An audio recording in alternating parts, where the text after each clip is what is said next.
The four-time MVP reportedly declined his $35.6 million player option for the 2018-19 season ahead of Friday night's deadline, making him an unrestricted free agent. But before you start going crazy and reconstructing each team's roster in the hopes of adding James, let's just examine the realistic options. Here's what LeBron turning down his option means for his primary suitors, the Cavs, Lakers, 76ers and Rockets. LeBron James could return to the Cavs. Turning down an option to stay with a team doesn't sound like positive news, but this hardly means the Cavs have been crossed off James's list. Cleveland can still offer James the largest contract at 5 years and over $200 million, while the most another team can put on the table is a 4-year deal worth $152 million. The Cavs can go over the salary cap to re-sign James because they hold his bird rights, but they would be extremely limited in terms of making roster improvements. That could be a problem for LeBron, who is still operating at an MVP level while chasing titles. The long-term route may also not interest James, considering he has always valued flexibility and control over his own future. But Northeast Ohio comes with an obvious emotional connection and attachment for James and his family as well. Perhaps he wants to finish his career in Cleveland, as he has said in the past this deal would allow him to do so. LeBron James could sign with the Lakers. The Lakers have the cap space to sign James immediately, and they could easily clear out enough room for Kawhi Leonard in a trade and/or Paul George in free agency.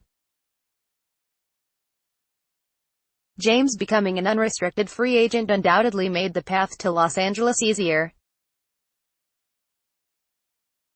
LeBron has been linked to the Lakers going back to last summer, and they've only gained momentum with the free agency period quickly approaching.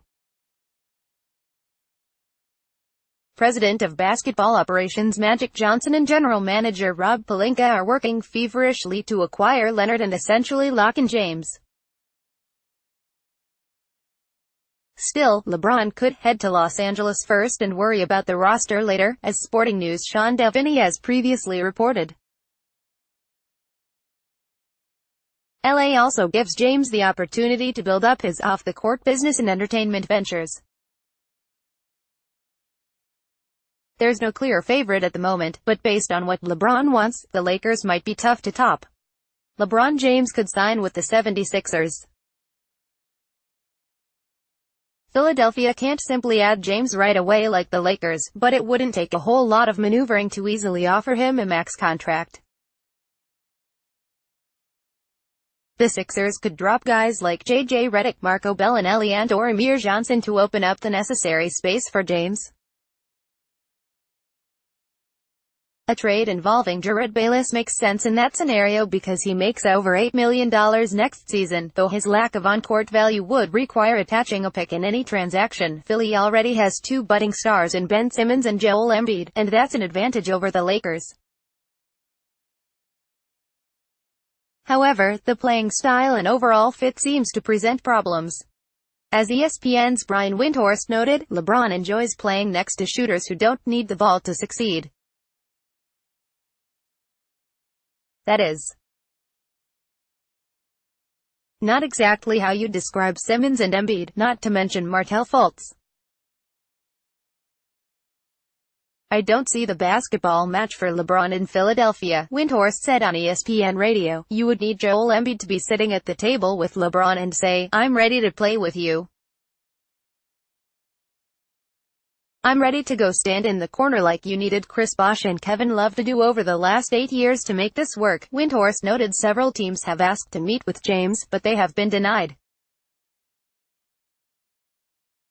This might come down to Cavs versus Lakers, leaving the 76ers as an intriguing but less realistic option.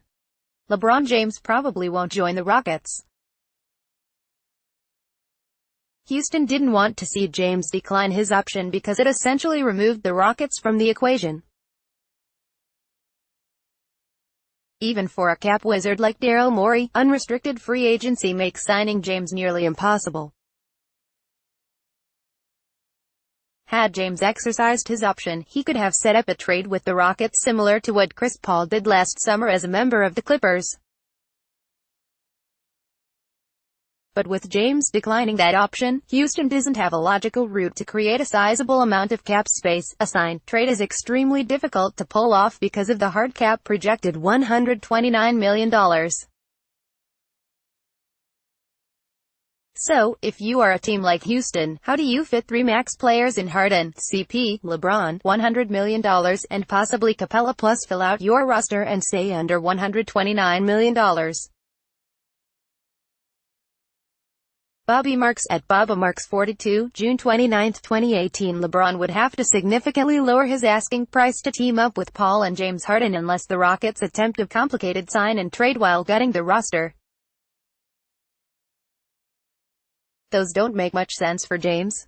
It's more likely the Rockets now run back a team that nearly took down the mighty Warriors, leaving the Cavs, Lakers and 76ers chasing James.